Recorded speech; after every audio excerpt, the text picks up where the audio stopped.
Okay, ladies and gentlemen, there were some portions which were left from the last lecture. And one very important thing which I didn't mention during the last class, it was the genesis of fourth industrial revolution.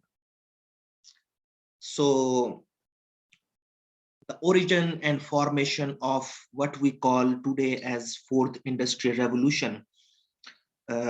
This is an interesting slide.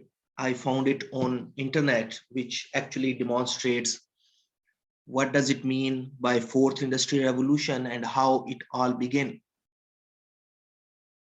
And if you look at this slide, you can see that the first industrial revolution immediately started during the periods of what we call French Revolution. So there was a revolution in terms of ideologies. On the other side, we have this industrial revolution parallel to this. And the distinctive feature of this time is mechanization, when the steam engines and mechanical production started. And then late 19th to 20 mid-century, the mass production started, electricity and division of labor. This is the time of, you can say, the peak of when the colonization is ripened. And then the second half of 20th century, automation, we have observed this. We have observed the transition from automation to robotization. I mean, we are the generation who saw the transition from third industrial revolution to fourth industrial revolution, which means that we saw the process, how the electronics and information technologies, hardware industry flourished. And now we have entered into the era of fourth industrial revolution. Global physical systems are there, and the global value chains are establishing. This is very interesting. This is very interesting. If you look at the first three industrial revolutions, I don't see any difference besides that the invention of electricity and economics. Otherwise, on philosophical level, things were same: mechanization, mass production, or automation. Yes, but when we talk about robotization, or we talk about cyber physical system, this is quite a distinctive feature of this era, which is fourth industrial revolution. So in first three revolutions, humans are interacting with machines, but in cyber physical systems, we can say that things have also started interacting with each other. Means these physical bodies besides human are also interacting with each other. So this is the distinctive feature of this revolution, and it has made our world a connected world. Yesterday I told you that everything is connected and everything is connecting. We are installing internet in everything. We are installing artificial intelligence in everything. So one digital world, you can find anything and you can install internet into it, and you can even find any electronic product and you can find an automated system based on or embedded in it is artificial intelligence. And you can say that the artificial intelligence and internet are general purpose technologies. You can put it in everything. So this internet and artificial intelligence has made things eligible for this cyber physical system, and things are able to communicate with each other. This was not possible in the previous three industrial revolutions. So that's why the fourth industrial revolution is a bit different, that everything is connected and everything is communicating with each other. Everything is dependent on each other. And this raised the question. Now I'm going into a little bit of jurisprudence. It will be a bit boring because it is connected to yesterday's talk. We didn't discuss about the ethics of artificial intelligence. We did discuss that why ethical technologies are important, and we saw that ethical technologies are important because of the reason that we are sure as a human that we will use technology ethically, but we are not sure that things will be able to take ethical decisions or not. And we look at the example when I show you these killer robots, and I showed you these you know the autonomous vehicles, that if autonomous vehicle has to decide that to whom it will kill, if there is an old lady or if there is a small baby, and autonomous vehicle has to make a decision that on which side this vehicle will go and kill one of these people, it is very difficult decision and a moral dilemma for machine. So to overcome these moral dilemmas, to install a good moral system inside the machines, scientists or legal scholars or social scientists, philosophers mainly, they have developed a new area of legal sciences. I would say it is called as artificial intelligence ethics, AI ethics. So AI ethics, the purpose of AI ethics is to install good morality inside the autonomous systems to make machines ethical. So I will give you the example of some of the initiatives which have been taken. One of this is shown here. This was, a project of MIT and Harvard, and they had three domains: artificial intelligence and justice, information quality, and autonomy and interaction. And IEEE, if you have some interest in engineering, you know that this is a leading body of engineers. They have a special initiative which is called as IEEE Global Initiative on Ethics of Autonomous and Intelligent System. And what they do, this committee sits and they discussed about the moral principles related to, the morality of artificial intelligence and other new innovation technologies. Yes. So this IEE, Institute of Electronic and Electronics Engineers, it is the professional body of engineers, very famous. Yes. So World Economic Forum, many of you might have heard about World Economic Forum. In 2016, already it has been 5 years. They discussed, the theme of this World Economic Forum was to discuss these 9 ethical questions related to artificial intelligence. So you can read these questions and you will see they are very interesting from the legal point of view as well. Yes. Unemployment. If artificial intelligence will bring unemployment, what will happen when the jobs will finish? Yes. Inequality. How do we distribute the wealth created by machines? Machines will make more money than humans. How we will distribute? Humanity. How do machines affect our behavior and interaction?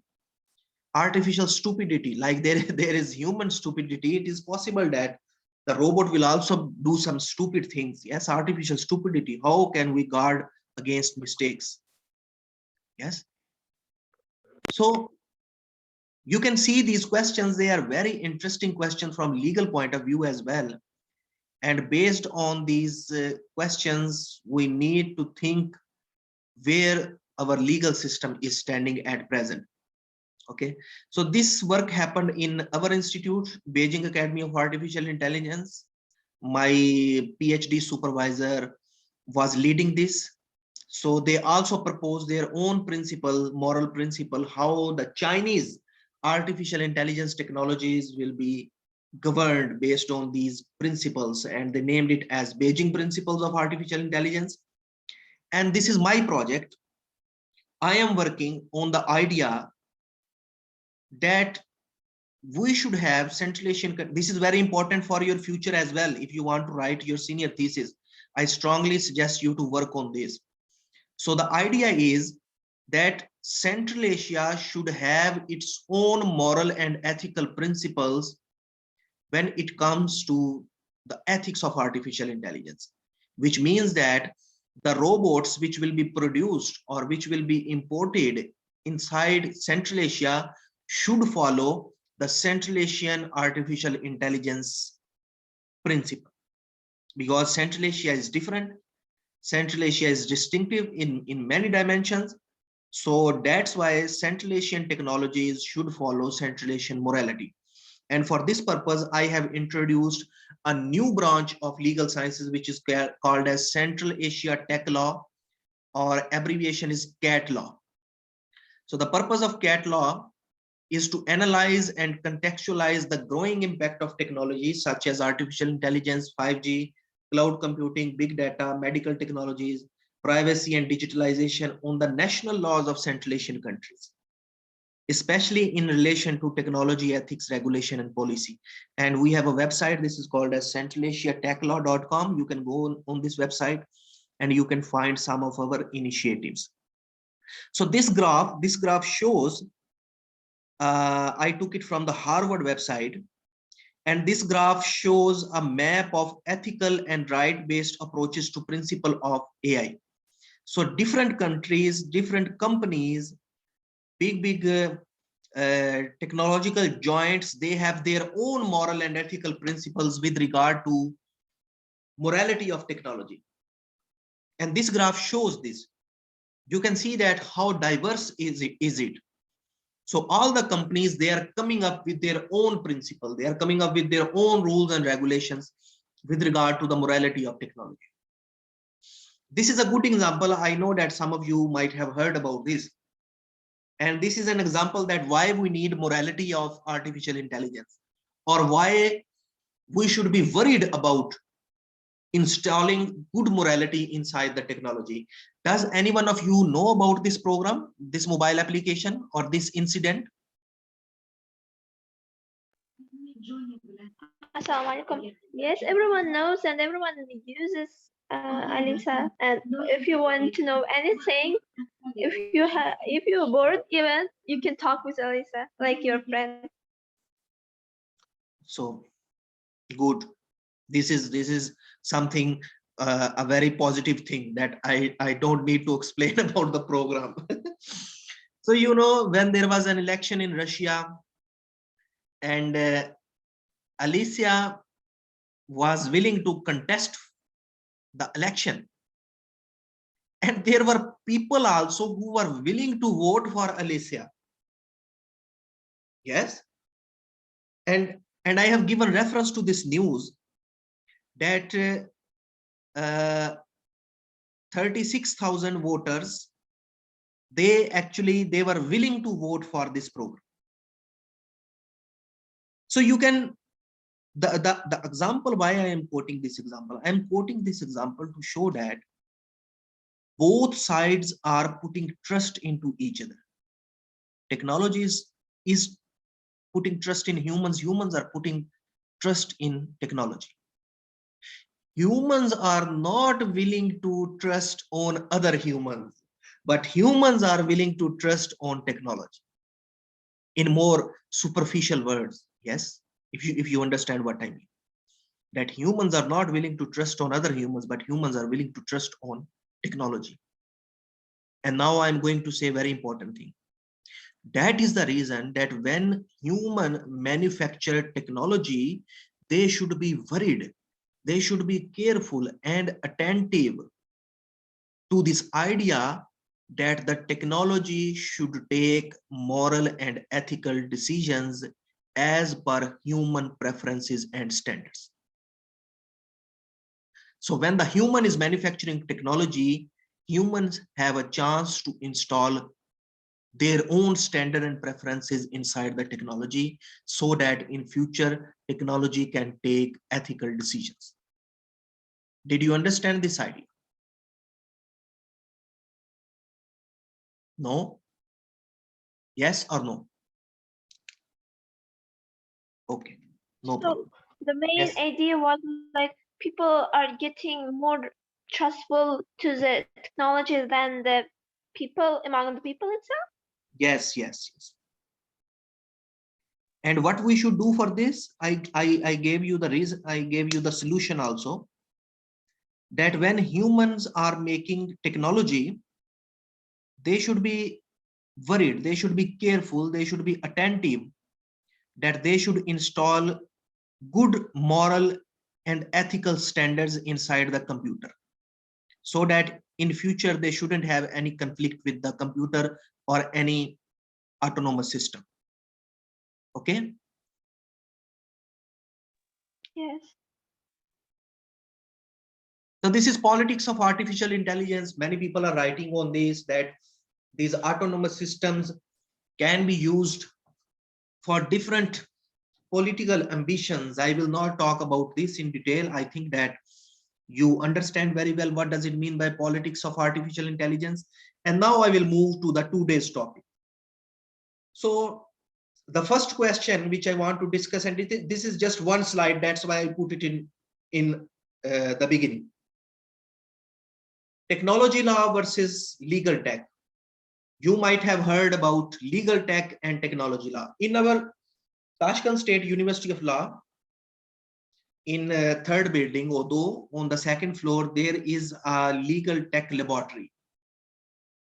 So what is the difference between legal tech and technology law? If someone asks you that, what is the difference? So legal tech is basically technology. These are the websites, these are the chat boards, these are different mobile programs, these are different computer programs which makes the work of lawyers, judges, government officials, or anyone who is interested. They make their work easy. Or in other words, you can say that the lawyers or the people who have something to do with law, they use different types of technologies, and these technologies are called as a legal tech technology. Okay, legal technology. So this is the definition of legal tech. It is written here as well. Legal tech is a technological solution, which means legal tech is a program created for lawyers in law firms, businesses, and corporations to help them simplify and automate their own operations.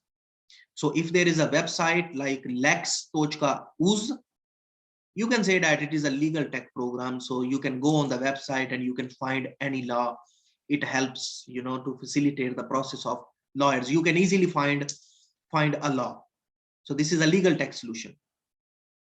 Now, what is technology law?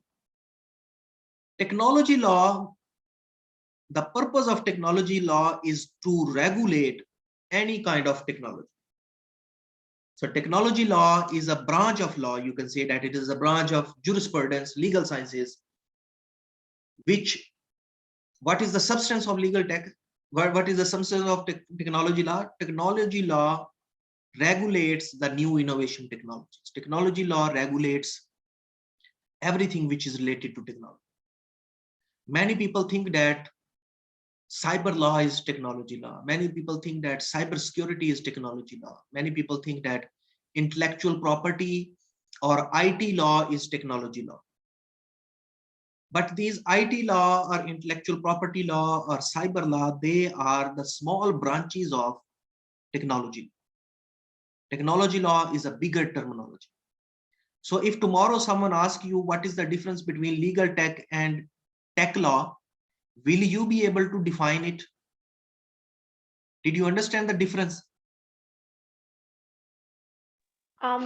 Can I clarify something? So Yes. technology law, it means like a new branch of law which was created by some professor or someone. Yes, is that right? So technology, for example, as you said, intellectual property or such kind of things are new branch of law. So that means technology. There is no need to create a new branch of law.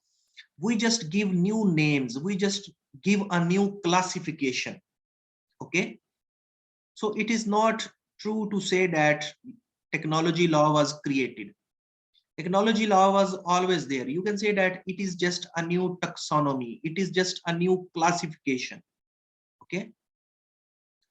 So technology law is a branch of the law which deals with the regulation of technology. This is the definition. And intellectual property law or information technology law, they can be, or cyber law, they can be independent branches of law, or they can be subsidiary bodies of technology law. Okay.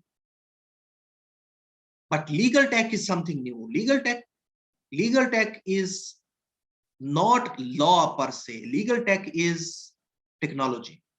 It is not law. Okay. Or not okay? Okay. Yes. Okay. Everything. So one more important thing is AI policy. This is the terminology to remember. I am giving you some definitions. Okay. So that you can memorize them. What does it mean by AI policy? AI policy is defined as public policies that maximize the benefits of artificial intelligence while minimizing its potential costs and risk. This is the definition of AI policy. Now, the important thing is when we say AI policy, it doesn't mean that artificial intelligence policy. AI means all the technologies. So AI policy is equal to technology policy. AI policy is a reference to technology policy. Okay. So when we say AI policy, it doesn't mean only artificial intelligence. It means that everything is happening in the technological sphere. So AI is just a reference. So the government should have their artificial intelligence policy, AI policy, or technology policy. Uzbekistan last year proposed this artificial intelligence policy. So Uzbekistan has an artificial intelligence policy. And this is also an interesting terminology you need to remember: digital dividends.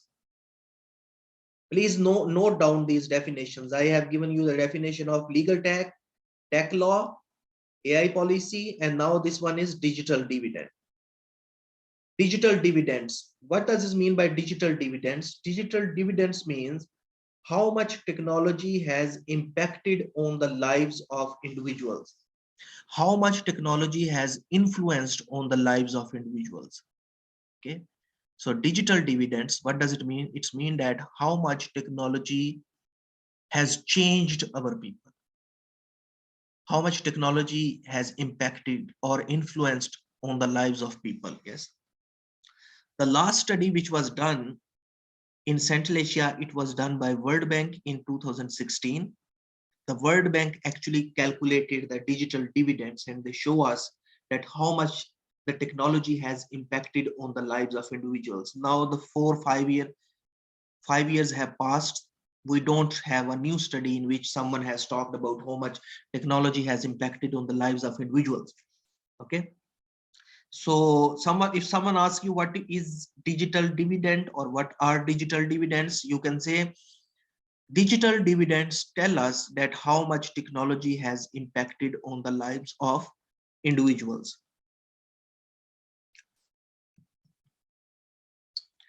So how do we calculate digital dividends? We look at technological initiatives and then we look at their impact on the lives of individuals. For example, all the Central Asian countries, they have projects related to e-government. Uzbekistan has projects related to e-government, smart city projects. Smart cities in Uzbekistan, smart cities in Tajikistan, Kazakhstan, Kyrgyzstan. All the countries almost they have smart city projects. All the countries they are working on 5G technology. All the countries have, I'm talking about Central Asia, all the countries have enacted laws related to data protection. You know what happened on 3rd of November in terms of data protection? Government in Uzbekistan, a government agency blocked internet for 2-3 hours. They blocked social media websites, Telegram, and other messengers. And when they blocked this on the name of data protection, it costed, millions of dollars to the Uzbek economy, just because they copy pasted this law from another country. So I'm not talking about what it costed or not. I'm just saying that every country in Central Asia is worried about data protection and making laws. And e-commerce regulations, we calculate e-commerce regulations as well. Uzbekistan is doing much better as compared to many of the Central Asian countries. More than 20 laws have been passed with regard to e-commerce regulations. And now another important definition, which is called as GovTech. GovTech, from government technology. GovTech. Don't forget the previous definition. We have talked about legal tech, tech law, AI policy, digital dividends, and now we are talking about GovTech. GovTech, as the name suggests, it is governmental technologies, governmental technology. GovTech is a whole of government approach to public sector modernization that promotes simple, efficient, and transparent government with citizens at the center of reforms. So when the government introduce, some technological solutions, you can say, to promote and facilitate the lives of citizens, these technologies, they are called as GovTech technologies. So Uzbekistan has very good GovTech system. Digitalization is everywhere. Many things have been automated. Yes. And you can say that Uzbekistan is doing very well in terms of GovTech. Means many technological solutions have been introduced by the side of government. So what are the 4 focus areas of GovTech? First area is to support the government system, enhancing service delivery. So a good example is that you can go in any state department, in any ministry, or you can go to one window, Idini Akno or Yagana Darja. You can go there and you can see that everyone is sitting on computer and everyone is doing something related to the state system. Yes. And they can quickly do these things on their computer and they can give you the document which you need. So these technologies which they are using, we can say that these are GovTech technologies. The other area is to mainstreaming citizen engagement. There are online portals on which citizens can interact with each other. Yes. And then they are for fostering GovTech enablers, means government has many initiatives where the government is promoting technologists and software makers. For example, a good example is the Uzbek program of 1 million Uzbek coders. We heard about this. Yes, 1 million Uzbek coder. What does it mean? Uzbekistan is preparing a future generation of technologically advanced citizens who will be help government to make and install these GovTech initiatives. So we can say that government is fostering GovTech initiatives. And finally, assist practitioners in design of new digital transformation projects. Many Central Asian countries are working on it. For example, you have IT Park. There are some private semi-government initiatives like FinTech Hub. Yes. So these are the governmental initiatives to help interested individuals to foster their talents. If you are a software engineer, government is there to help you. They will give you the money. They actually have made these incubators. For example, IT Park, you can go there, you can meet with other people, you can collaborate, and finally you can produce a new program which will be helpful for the fellow citizens or for the government. So everything related to this, you can say that this is the GovTech, when the government is making, producing, promoting, utilizing different technologies for providing the citizens with the services through technologies. We say that these are GovTech technologies. And to measure the GovTech, there is an index which is called as GovTech Maturity Index.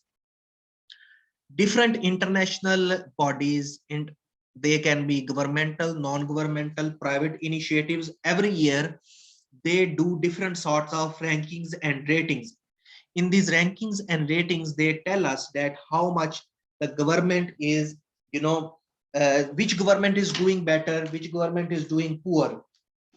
There are hundreds of indexes.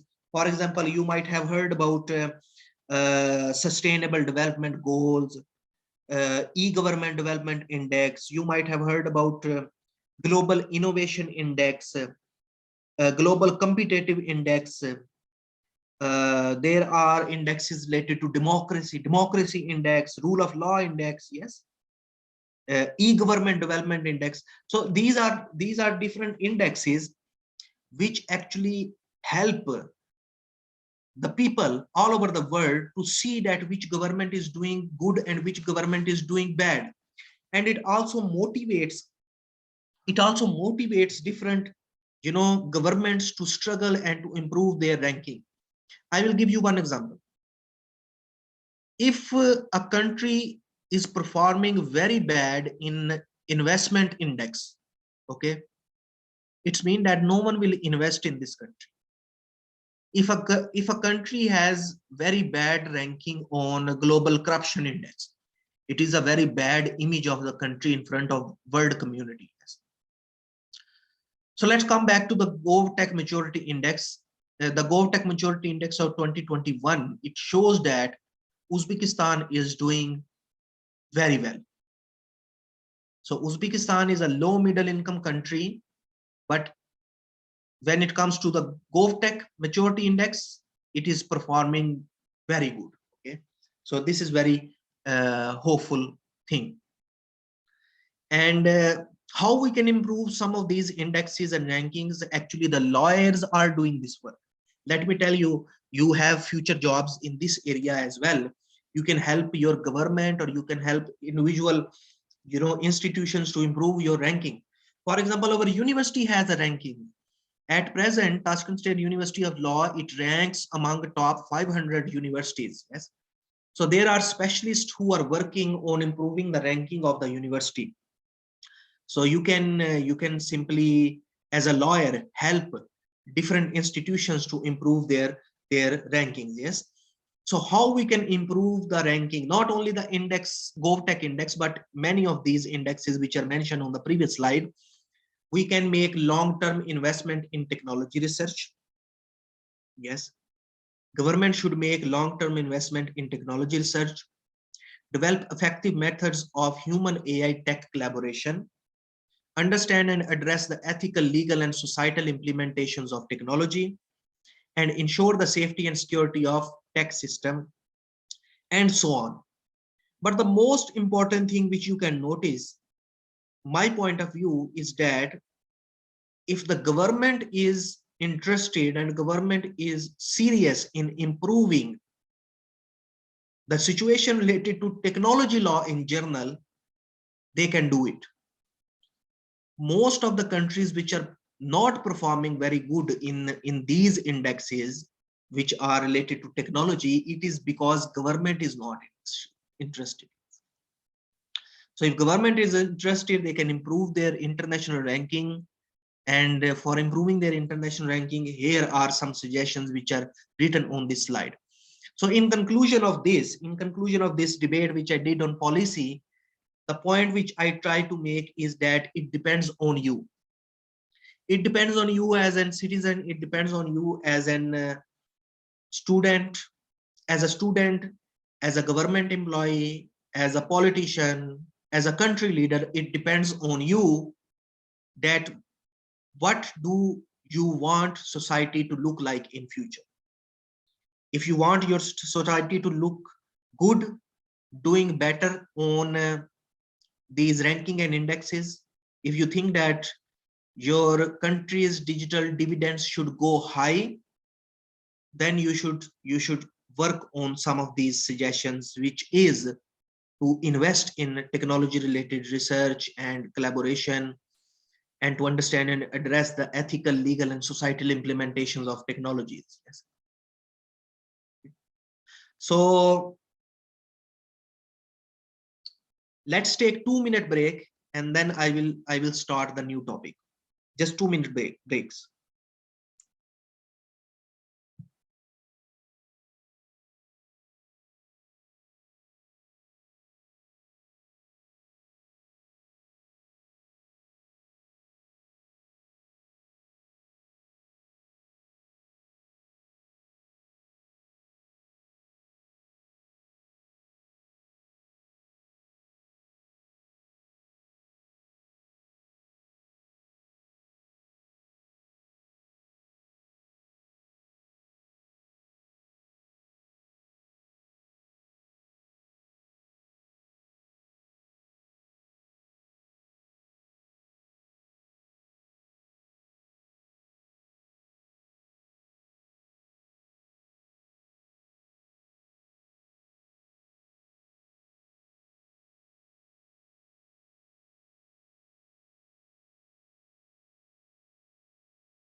So the next topic is related to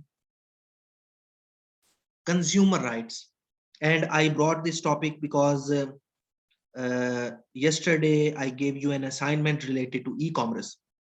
So I thought that it would be relevant if we talk about consumer rights in this class. So this graph shows the evolution of rights and internationally guaranteed human rights. Now let me tell you that everything what you want is not human right.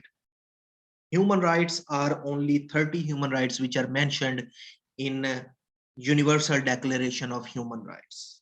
Yes. People are talking about other rights as well, but legally speaking, still we have only those rights which are mentioned as human rights in International Declaration of Human Rights. So how these human rights started, legally speaking, the first generation of human rights, it was civil and political rights. When people demanded their political rights, they said that we should have a right to vote. For example, we want to vote. Yes. And the second generation, economic, social, and cultural right, when people said that we should have economic freedom, we should have social freedom, and we should be given our cultural right. This is the period of peak of Cold War. You can say that USSR is in Cold War with America. Many things are going on, and this is the period of the passing of two important legal documents, two important human rights convent. One is called as ICCPR and other is ICSCR. You know about this? Yes, you might have heard about this. So ICCPR is about International Convent of Civil and Political Rights, and ICESER, it is about International Convent of Economic, Social, and Cultural Rights. These are two important documents which were adopted in 1966, and the Cold War was at its peak. Yes, when these two documents were adopted, and we can say that these two documents were related to the first and second generation of human rights. The first generation was that people should be given their civil and political rights, and people should be given their economic, social, and cultural rights. And then the third generation of human rights, it is the rights of vulnerable group rights. Yes, group rights. Refugees and IDPs, women demanded their rights like feminism, yes, vegetarianism, persons living with disabilities, persons living with different diseases, yes, persons living with HIV and AIDS, they said that why you discriminate us? Yes, we don't need Supravka for HIV clearance if we want to get job, because our job is different from our disease. So these sort of things, they emerged. Yes, people started talking about children rights, that children also have rights. Children have their dignity. You cannot scroll the children. You cannot say bad. You cannot humiliate children, and these sort of, you cannot use children in wars. Yes, child as a child soldiers, you cannot use them. You cannot exploit children for labor purposes. Yes, so these sort of rights, they emerge. Rights of minorities, so many minorities are there: ethnic minorities, linguistic, cultural, political minorities, religious minorities, racial, sexual minorities. And attached to this, we talk about consumers. Consumer rights emerged very strongly as a full-fledged area of rights, I would say, in third generation of human rights. Why human rights are important, why consumer rights are important, we will discuss in these slides, upcoming slides. But before that, this is something which we discussed yesterday: virtual reality. And it is very important to understand the concept of virtual reality, and then I will go to the consumer right, and I will show you that how the virtual reality is impacting on the consumer's life. So what is virtual reality? Virtual reality, this graph can give an explanation of virtual reality. I know that all of you know something about virtual reality. There is a real environment, like we are in a real environment, and then there is augmented reality. You wear these glasses, and you can go into another world virtually. This is augmented reality and virtual reality. And then there is a virtual environment. So this graph shows that what on the spectrum of real environment to virtual environment, there are augmented reality and augmented virtuality, and we can stand anywhere on this graph. Yes, and this is a good example. I showed this in many classes. I will share these slides, and you can go on internet and you can find this. If I will open this link, it will take much of the time. You can find this video on internet, and this is very emotional video about augmented reality. So what happened that in Korea, scientists helped to organize a meeting of a lady. This is a lady, and this is the dead daughter of this lady. The daughter of this lady, she died. Now the scientists made this virtual reality program and these gloves, and they organized a meeting of this lady with her dead daughter. So what happened?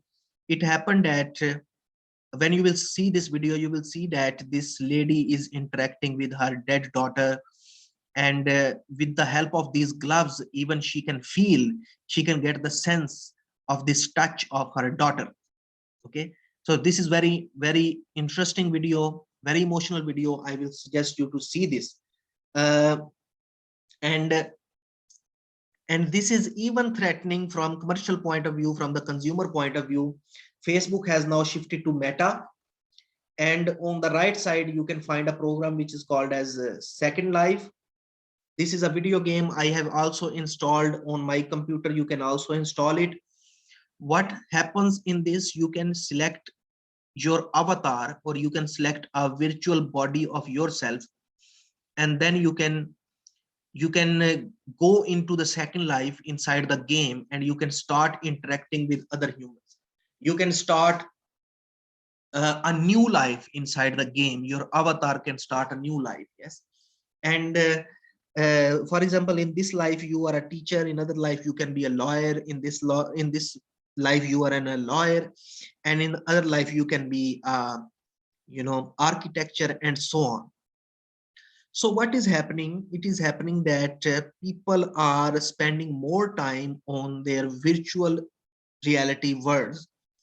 For example, people are spending a lot of time on Second Life, and they are doing everything what we do in our actual lives. For example, the people are getting married, people are dating, people are, you know, doing buying and selling of different things inside the game. And when they interact with each other, definitely there is a need to regulate them because it is the question of law. So the actual cases are coming in actual courts. For example, in virtual reality, in the Second Life, there was a architect who made a house, who designed a house, and someone else copied this house inside the game. So what happened? Both of them, they went to the actual US court that someone has copied my house inside the virtual reality world. So now this is the question of consumers' rights. It is also a question, it is also a legal question. And first of all, the law should decide its jurisdiction, that law is able to intervene in the virtual reality or not. If not, then how we are going to regulate our virtual interactions in cyberspace? For example, when Facebook will give us a chance to interact with each other in a cyber world, we will be doing buying and selling of goods, we will be doing all sort of things in the cyber reality. Which sort of law will be regulating our interaction in cyber world? Augmented reality in Central Asia, different initiatives have been taken. It is not at that advanced stage as this, but in Uzbekistan, I heard this news that augmented reality will be used to help children in learning. So government is actually planning to use augmented reality to, teach children in schools. And in Kazakhstan, there are some initiatives by the governmental side, and in Kyrgyzstan also, they have some state-funded initiatives. The point which I'm trying to make is that the questions related to augmented reality are very advanced, but the Central Asia, at present is standing just at the very beginning. So we should hurry up. Okay. Do you want to take a break? Hello? Yeah. Okay. Okay, let's take your break of 10 minutes, and then we will start buying and selling of digital content. Upli pradaya sifra viveshi. So 10 minutes break, and then you can come back.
Okay, ladies and gentlemen,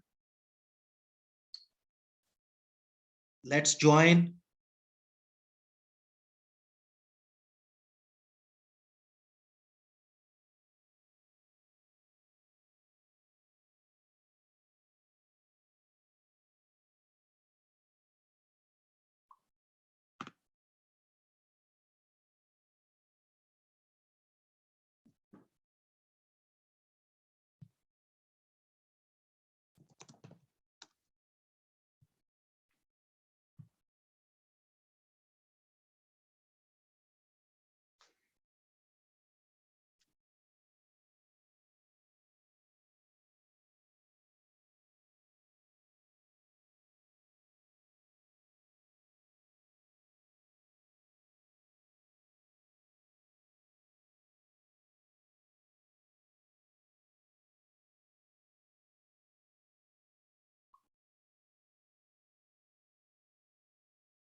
Okay, so now we are going to talk about buying and selling of digital content, a very important topic from different dimensions.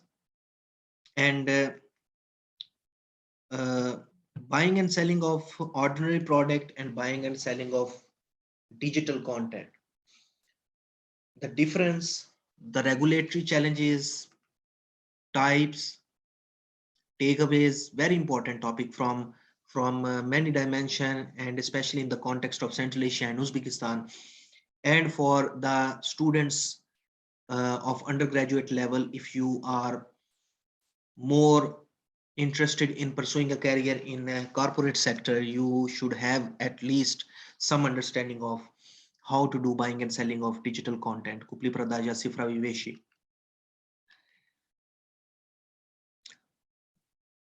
The first question is, do consumer need government?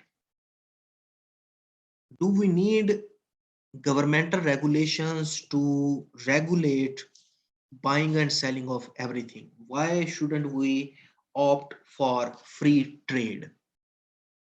Why shouldn't we opt for free trade? Like many people say that we don't need democracy or we don't need government if we don't have taxation. Yes. So the question is of that caliber, that do consumer needs government? Or you can say that, do consumers need regulation or not? Uh, this is very important. If we look at the global trend, governments are facilitating the process of trade. The federal and provisional governments, regional governments, they are very much conscious and they are taking responsibility for protecting consumer rights. The government is creating more markets that are fair, efficient, competitive for producer, traders, and consumers. Yes. So we also think that there is a need for us to think about regulations, because consumers are innocent. Consumers are a vulnerable group. Corporations, not only the corporation or businessmen, they can exploit consumers. So that's why we need to regulate consumer rights. We should ensure the consumer protection. So that's why governments have introduced different rights related to consumers. Right to basic need. There are so many products, you cannot store them for a certain period of time. For example, water, medicine, wheat, rice, sugar. These are some of the documents, these are some of the products government wants them to be in market because they are the basic needs of citizens. So right to basic need, right to safety, product should be saved. Any product which you are using, it should be safe to use. Recently, you know what happened with this online payment system, pay me and click? There was a fraud. Yes, it was. It's mean that there is a need that government should ensure that the online platforms or the mobile applications which we use, they are secure and safe. Yes. Right to information. The product which you are using, the businessman or the company which is producing this product should give you proper information about this. Right to choose. You should have options with regard to the product. Right to representation. If something went wrong, you should have an appeal. You should have a court where you can go to use your right to redress. And right to consumer education means the product which you are using, the producer or the businessman or the government who is selling this should educate you about this product. For example, if government is installing automated system, it is the responsibility of the government to teach people how to use this. Let me give you an interesting example. The government has installed these mobile applications. Mobile applications are there, but online portals where the citizens can buy their, citizens can go and they can buy tickets, for example. Now you can buy this ticket, but again, you need to print this ticket. It's mean that the purpose of digitalization is not fulfilled. Yes, that if you have bought an online ticket, why you need to print it on paper? The online ticket should be enough. And sometimes when you go in train stations to buy a ticket for the train, it may take a lot of time to stand in the queue because system is down or system is not working or something else is happening. And many people, they don't know that there is an option to buy tickets online. It's mean that when the government introduced or anyone introduced something new, they should also be worried about teaching individuals how to use this. And then the right to healthy environment related to the product. These are some of the consumers' right. And consumer rights are very complex in nature because many other domains are attached to them. For example, economic interests of individuals and businesses are attached to them. Questions of accessibility, as I gave you the example of buying online tickets. Governance and participation, dispute resolution, how the consumers should approach the court. In many countries, including my country, Pakistan, we have separate consumer courts. We have separate courts for consumers. Many countries have separate courts for consumers. Education and awareness related challenges, information and transparency, privacy, data and security, product safety and liability, all of these issues are related to consumer rights. So we need to define who is a consumer. Consumer in Russian, Potrebitel. Potrebitel, you know, I think. A person who has identified his or her willingness to obtain goods, services from a supplier with the intention of paying for them. So there is a person, he wants to buy something from someone and willing to pay money for this. It's mean that he is a consumer. Someone who has purchased goods and services for personal consumption is a consumer. A person or group of people, such as a household, who are the final user of products or services, the consumer's use is final in the sense that the product is usually not improved by the use. So these are the definitions of consumers. How consumers are exploited, or how the businesses cheat consumers, you can say. Due to the expansion of business activities in an economy, we have a variety of goods available in the market. The demand of goods and services is influenced by the advertisement in television, newspaper, and magazine. There are very interesting advertisements and they pose the product as being ideal. Sometimes we don't need product, but we are so much under influence of their advertisement campaign that we go to the magazine and buy this product.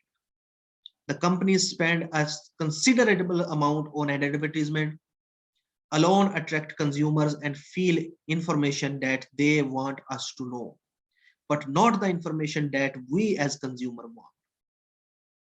So Coca-Cola will tell you that why Coca-Cola is refreshing, but they will not let you know that why Coca-Cola can be harmful for your health. It means that advertisement is used to facilitate, to benefit the producer, but not to the consumer. When we as consumer do not have sufficient information about the products, we normally get exploited and are sometimes even harassed by business community. They can do the monopoly of a product which is essential for daily use. If you are against this company, they can produce they can do the shortage of this product, and they can blackmail the people and even governments. So these are different ways through which the consumers are exploited. So why we need consumer movements in every country? People, if they think that no one is listening them as individual, they start some movement as a group. Many countries, in your country also, you might have heard about this.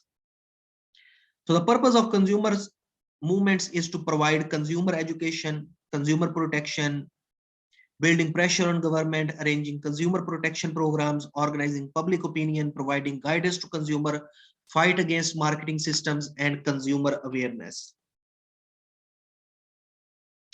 Right to be heard, very important thing from different dimension. If you are saying something, people say many things and about everything. So it is their right that government of the or the business community or the corporations who are producing these products should hear them. I took this example from a UK. The UK introduced the Consumer Right Act in 2015. This act is very important because this is the first time when they are exclusively talking about consumer protections in digital sphere. They are talking about digital products. Yes. So that's why I took this example. And now we will talk a little bit about the goods themselves. In contract law, you have already covered this topic. What are the goods? Goods have three types: existing goods, future goods, and contingent goods. Do you have some idea about this? So the products, the goods or the veshi, they are of three types. One is existing good. Existing goods means they are in front of your eyes. Future goods are the goods which will be available in future. And when we talk about contingent goods means they are specific to some conditions. There is a possibility that you will have these goods or not. For example, the production of wheat is related to the rain, for example. If there will be rain, you will get your goods. If your shipment will arrive, if the container will arrive, you will receive a good. So when the availability of one product is related to a condition, we say that this is a contingent good. And you can say that consumer goods are a type of future goods, the acquisition of which by the seller is dependent on a contingency which may or may not happen. If there will be no rain, there will be no wheat or rice. Yes. Then existing goods, they are further divided into three types: specific goods, ascertained goods, and unascertained goods. Specific goods, as the name suggests, these are the goods which you know that specifically. For example, you want to buy iPhone 11 and only iPhone 11, you know that this one specific iPhone 11. Certain goods are those goods which are identified in accordance with the agreement after the contract of sale is made. So unascertained goods are the goods which are not specifically identified and ascertained at the time of making the contract. So specific goods, I gave you an example, you know that which product specifically you are buying. Ascertained goods, you know that you will buy these products specifically after the signing of contract. And unascertained goods, you don't specifically identify when you make a contract. So these are different types of goods. Now these types of goods, very interesting phenomena are emerging. What does it mean? It's mean that the house is traditionally considered as property. There are separate laws which regulate the house or anything what is building, or there are laws related to real estate. Yes. So this is called as unmovable property. Unmovable property. If you have these sort of houses which are on wheels, do you think that they are still the real estate or immovable property, or now they have become the goods? This is a question of law. That how do you think that these properties or these products, they are now considered as real estate or goods? But this is happening. Do you have an opinion about it? What do you think? This is immovable property, real estate, or this is a good? No. This phenomena is called as structure relocation. You can just carry on the entire house and can take it from one place to another. This is even interesting phenomena, nail houses. I took it from Chinese example. In China, what happens that government gives property on lease. In USSR also, the property was owned by the government. In former Soviet countries, they are now trying to, come up with a mechanism that how to work with the issue related to private property.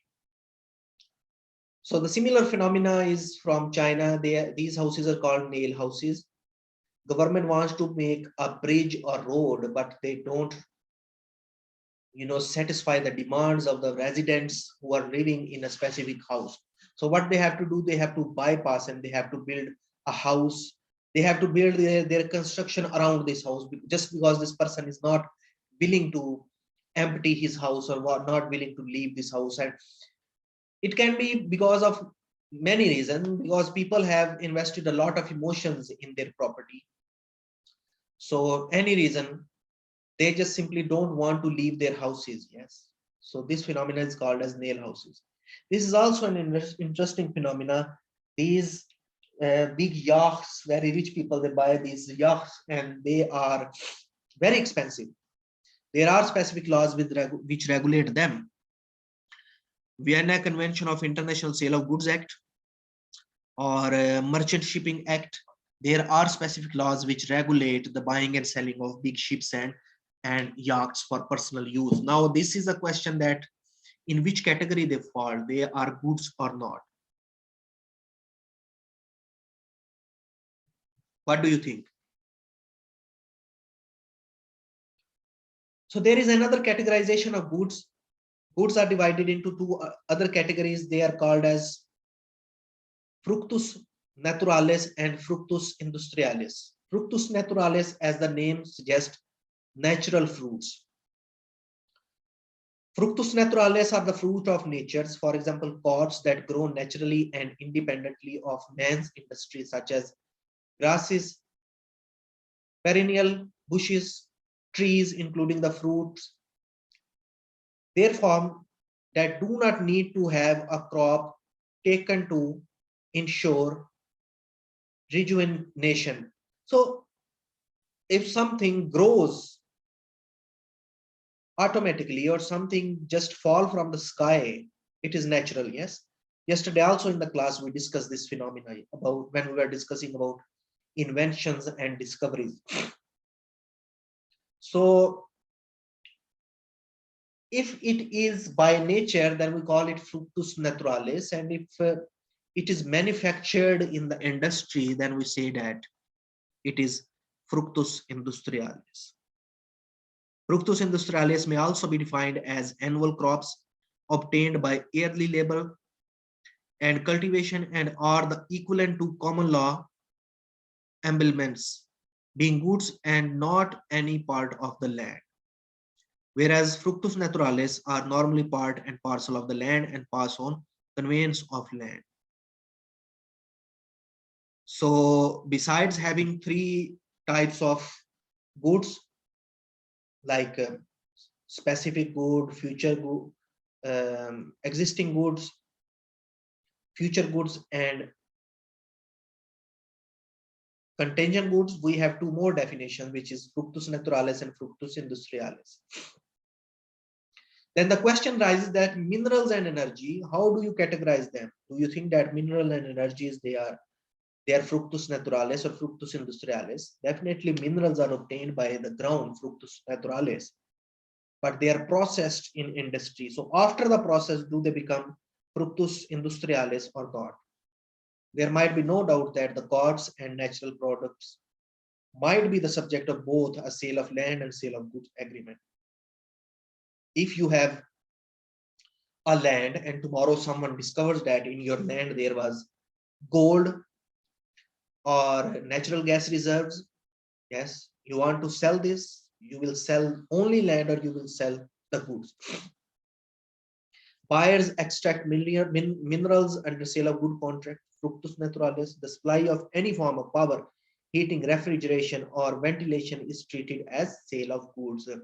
It is happening here in Uzbekistan as well, that you sign a service contract, but the product is treated as a good, in my understanding. Sale of bottled gas is also governed by the act.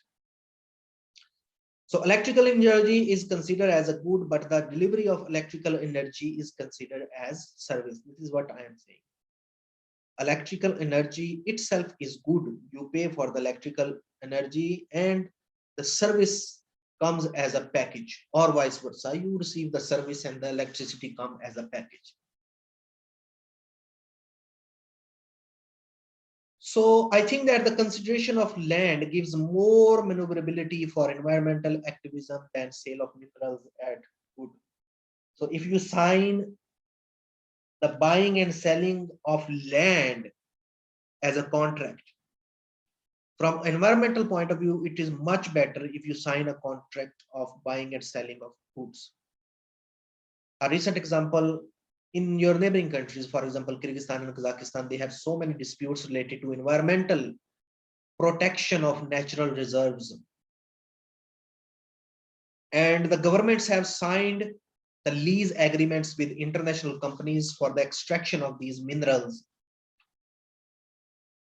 And these companies who are extracting these minerals, they don't care about the environmental protection.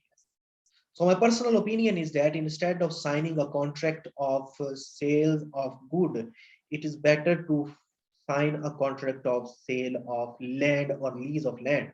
because it gives you more maneuverability to take care of associated risks which come with this.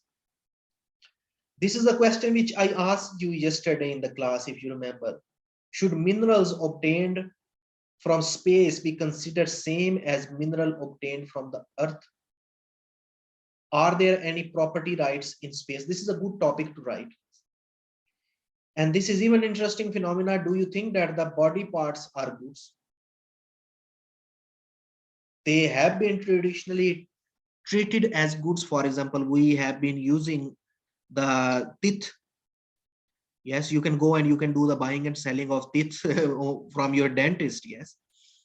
Similarly, if we talk about the skeletons are there for medicinal purposes, for demonstration in medical schools and nursing schools. Yes, we are doing the buying and selling of original human skeletons. Original human hairs are on sale. Even here in Tashkent, you can simply go to any big mall and you can find them. Hair extensions are there. Buying and selling of blood is regulated. Even in some countries, the body parts are there to sale and legally being regulated. Only one dimension is that the exploitation. Everything can be exploited. But if you start regulating, the things become much, much calm and quiet, I would say. So Iran offers people a legal way to sell their kidneys and is the only country in the world which regulates buying and selling of human organs. The other thing is that you can simply gift, you can donate. Many countries have laws related to the donation of human organs and so on. This is the 3D printed body parts. Yesterday I said in the class that I will talk about it. So when you have, in the future, you will have 3D printed body part, you are the consumer of these products. I mean, there are ethical issues related to this. I am not going to talk about them. But even you talk about these 3D printed body parts from consumer perspective or a seller or manufacturer perspective, there are many issues. Purely, these issues are related to commercial law in nature. So that's why they are worth regulating.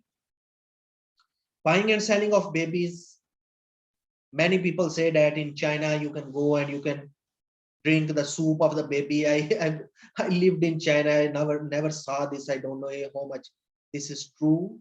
But buying and selling of baby, how is it different to do buying and selling of babies than buying and selling of human organs, or arguably buying and selling of 3D printed organs? The question is not that the contract for sale of baby part is contract for sale of goods, but there are some vital preliminary questions to be resolved. For example, are body part capable of ownership? Do I have right on my body parts? And can I do buying and selling of my body? Whether contract of their disposition are illegal under statute, how you will justify? In majority of the cases, it is considered as sale of goods. Blood suppliers have responsibility of a supplier, and blood should be of good quality. If you are selling your blood has traditionally been sold, especially in very liberal and progressive democracies. Yes, possibly with very high human rights indexes, these sorts of rights are given, and students are the vulnerable group who often exploited. You can see them selling their bloods and all sort of bodily fluid for making some money. Body parts have transferable value if they come from living or dead corpse. The money consideration or price often cause an issue of legality. And UK has introduced the Human Organ Transplant Act in 1989. Like, the case is not, these issues are not new from the consumer protection point of view, and many governments are actually regulating these things. So the ethics of consumer, two definitions I am giving you. The first definition is ethical consumerism, alternately called as ethical consumption, ethical purchasing, moral purchasing, ethical sourcing, ethical shopping, or green consumerism. It is a type of consumer activism that is based on the concept of dollar voting. So ethical consumerism. The consumer should be ethical, or the consumption should be ethical. And consumer ethics. Consumer ethics mean is an underdeveloped specialism of business and marketing ethics. Yes. So dollar voting, I forgot to mention, dollar voting is an analogy that has been used to refer to the theoretical impact of consumer choice on producers' actions through the flow of consumers' payment to producers for their goods and services. So the dollar voting means the consumer decide what sort of product it needs. Ethical marketing refers to the process by which companies market their goods and services by focusing not only on how their product benefits customers, but also how they benefit socially responsible or environmental causes. Ethical marketing. Again, the example of some of the beverages. They are just concerned about selling their product regardless of harmful impact which they are causing. You know, Mars chocolate or Cadbury dairy milk or some makeup products or the cotton manufacturers, Levi's and Adidas, they often come into the news, and people say that they are exploiting the labor, they are using children for collecting cottons. Yes. And chocolate companies, they are using child labor to collect the cocoa, or I don't know how they make this chocolate. Yes.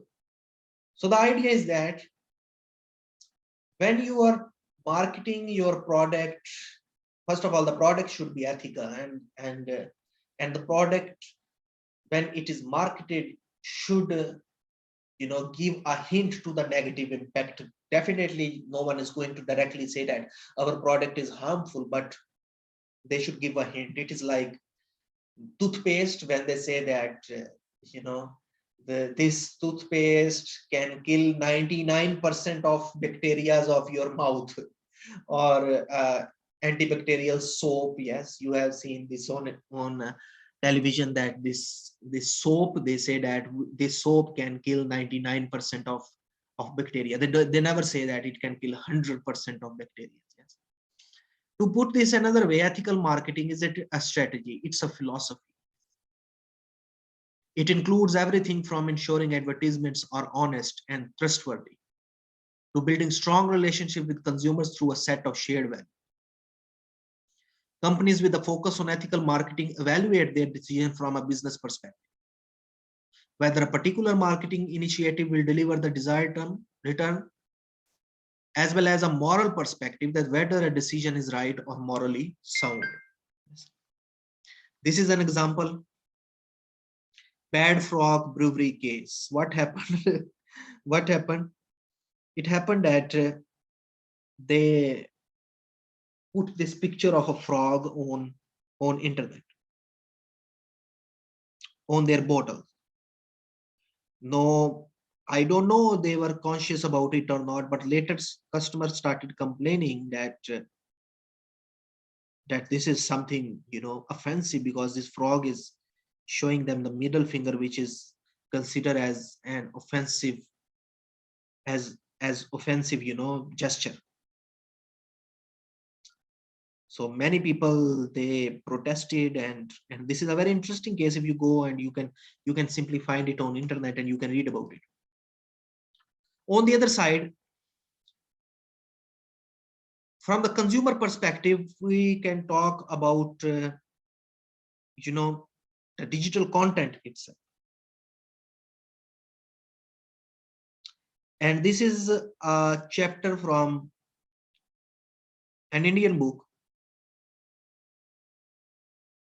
which shows for third class, for 3 class.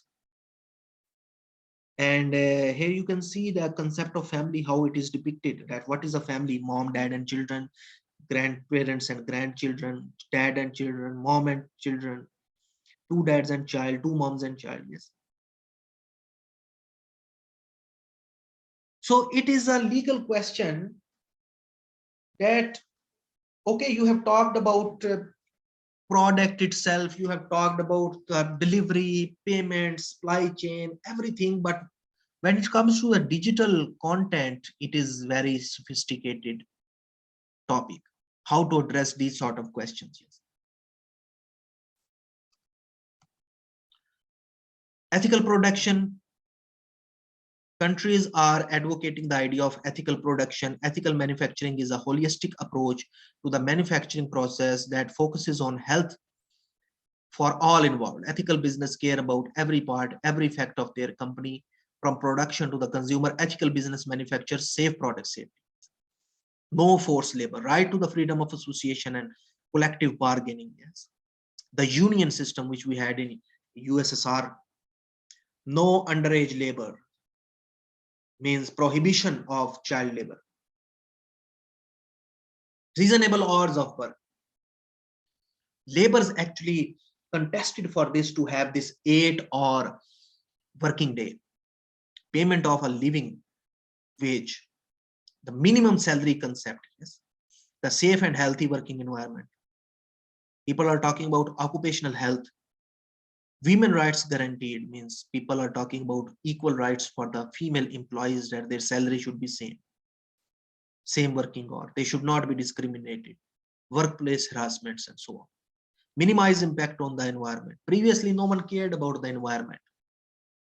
But now by law, governments are demanding from the companies to give them the environmental audit report, that how much damage they are doing to the environment, and respect for the community values. So if the foreigners come in a country, they should respect the country's value, because they are foreigners. No matter they are specialists, but they should value they should follow the norms established by the locals. So here is a question, that do we need the constitutional protection of consumer rights, or we just need a separate consumer act? It is up to you. You can decide. Do you think that if we mention somewhere in the constitution that consumer rights should be protected, or should we make a separate law? If we write it in the constitution, if we give the constitutional protection of consumer rights, it will become an established right by this government, awarded to the people. So it is up to you how seriously you take it. Do you want to give the constitutional protection to the consumer rights, or you want to make a separate consumer rights act? It is up to you, your choice. Now the question comes that, is technology protecting consumer right? Some people say that technology is protecting consumer rights. Some people think that it is exploiting consumer rights. I also sometimes think that technology is exploiting consumer rights, especially when these big data are being processed by these corporations. Data are being collected. I mean, all the companies, they ask you to share your telephone number. There are different surveys available. So they understand what sort of product you need, on what price you need. Yes. And definitely use it to generate profit, not to facilitate your demands. Very rarely it can happen. So predicting consumer behavior with artificial neural networks, ethical or not ethical, it is up to you on which side you argue. An artificial neural network based stock trading system using technical analysis and big data frameworks being used for making profit. Using artificial neural networks and market profile theory to construct the trading analysis in stock market. Yes, people who are much familiar with the technology definitely would have an upper hand. But on the other side, one can argue that why those people who have no familiarity with the technology improve their individual skills, or why don't they invest on their own capacity building? So in class, we will discuss these questions, that are consumer rights human rights, or what is your view about consumer protection of law by making a specific law, or consumer protection of protection of consumers' right by giving them the constitutional protection.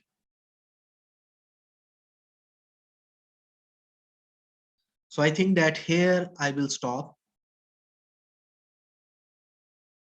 Yes. It is almost half of the class. And next I will try to cover some of them. Some of this I will try to cover in seminar, and some of it I will try to cover in next class. Okay. Thank you very much for your attention. See you next week with next lecture.